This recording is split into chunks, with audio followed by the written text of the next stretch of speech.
ඕගොල්ලන්ගේ ජීවිතයේ ඇතුලේ මෙන්න මේ කියන ಗುಣධර්ම ටික ටික හදන්න. පින්වත්නි, දුක විඳින හැම වෙලාවකම හිතන්න, හැමදාමත් හිතන්න පරණ අකුසල සංස්කාරයන් ගෙවෙන බව. ඒ පරණ අකුසල සංස්කාරයක්ම දුක දකින්න. දුක ඇතුලේ තියෙන්නේ මගේම අකුසල සංස්කාරයක්. මේකට නම් අපේ මහත්ය වග කියන්න ඕනේ නැහැ, දරුවෝ වග කියන්න ඕනේ නැහැ, බිරිඳ වග කියන්න ඕනේ නැහැ, ස්වාමියා වග කියන්න ඕනේ නැහැ, හාමුදුරුවෝ වග කියන්න ඕනේ නැහැ. මේ දුක කියන්නේ මගේ අකුසල සංස්කාරයක් කියලාම හිතන්න. මේ මාසේ ඔබට දෙන කමටහන මේක. ඊට පස්සේ පින්වත්නි හිතන්න, ඒ අකුසල සංස්කාරයන් ගෙවෙනකොට ඒවා විපාක දීලා අනිත්‍ය වෙලා යනවා නේද කියලා හිතන්න. විපාක දීලා අනිත්‍ය වෙලා යනවා නේද කියලා හිතන්න. ඒක දෙක. තුන්වෙනි කාරණේ තමයි මේ අකුසලයේ පෙළන්න තියෙන්නේ නම් කුසලයෙන්ම නේද කියලා හිතන්න. ඒ නිසා මේ විදියට දුකින් බැටකන මට කුසලයක් උපදවනවා විනා වෙනනම් විකල්පයක් නෑ කියලා මට තියෙන එකම විසඳුම කුසලයමයි කියලා හිතන්න. ඒක තුන්වෙනි එක. ජීවිතයේ ඇතුලේ සත්පුරුෂ වෙන්න හතරවෙනි එක. සත්පුරුෂයා හැම වෙලාවකම ශාලිකානෝන කෘතවේදී කෙනෙක්. මේ දිඹුලාගල පැත්තේ හරියට මී පැණි තියනවා නේද?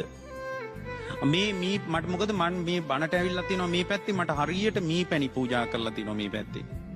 ඔය මී පැණි හැන්දක් හදන්න මී මැස්සෙක්ගේ මුළු ජීවිතේම කැප කරනවා පින්වත්නි. කවුද මී පැස්සෙක් වෙනුවෙන් සාධාරණ ඉල්ලන්නේ? කවුරුවත් සාධාරණ ඉල්ලන්නේ නැහැ. අපිට මී පැණි හැන්දක් වුණාට මී පැණි හැන්දක් ඇතුලේ තියෙන මී මැස්සෙක්ගේ සම්පූර්ණ ජීවිත කතාව. සම්පූර්ණ ජීවිත කතාව. අඩක් නෙමෙයි. ජීවිතෙන් කාලක් නෙමෙයි. ජීවිතෙන් භාගයක් නෙමෙයි.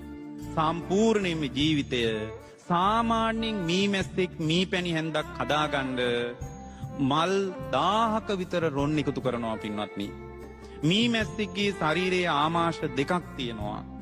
එකක් මී පැණි එකතු කරන එක. සසරන පරණ විශාල කර්මයක් මී මැස්සෙක් ගෙවන්නේ පින්වත්නි.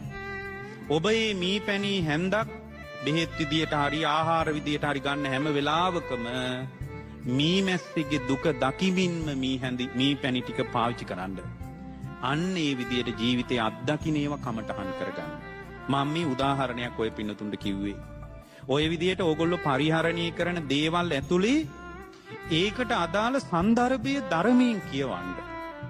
ධර්මයෙන් කියවනකොට තේරෙවි ලෝකේ අසාධාරණ බව. ඒතකොට අසාධාරණ ලෝකයක ඕගොල්ලන්ට නඩු කියන්න හිතෙන්නේ නැහැ.